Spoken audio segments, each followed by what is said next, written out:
We're in the entrance hall here at Monticello, and just behind me there's a map on the wall.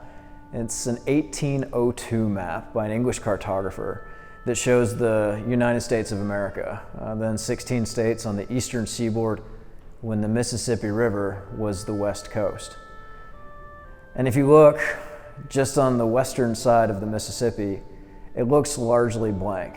But if you explore the map more closely, you can see that there are many names written throughout large territories, names that should be familiar to most people living in America today.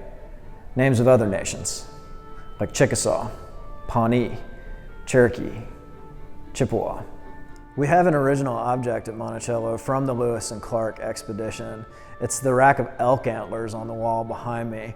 Now, members of the Corps Discovery Expedition, they shot, killed, and very likely ate that elk in the Mandan Nation, pretty close to what is today Bismarck in North Dakota. And remember that this is a group of people from the eastern seaboard, from Virginia, soldiers and traders.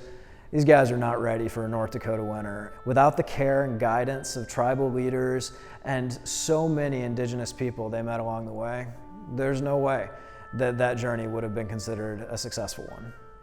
Many of the cultural artifacts that Jefferson displayed, they were actually diplomatic gifts from indigenous leaders in the West, tribal leaders who sent back diplomatic items through the Lewis and Clark expedition. And we think about the kinds of interactions that must have happened between tribal leaders in the West and between these 40 ragtag army officers and soldiers from the fledgling United States. There were some hostilities and there was one case of outright violence. But in the end, for the most part, it was peaceful. The United States of America, it's based on this complex history. And Thomas Jefferson's ideas about Native American people are no less complex than his ideas about slavery and freedom, or his ideas about self-governance in terms of women and men.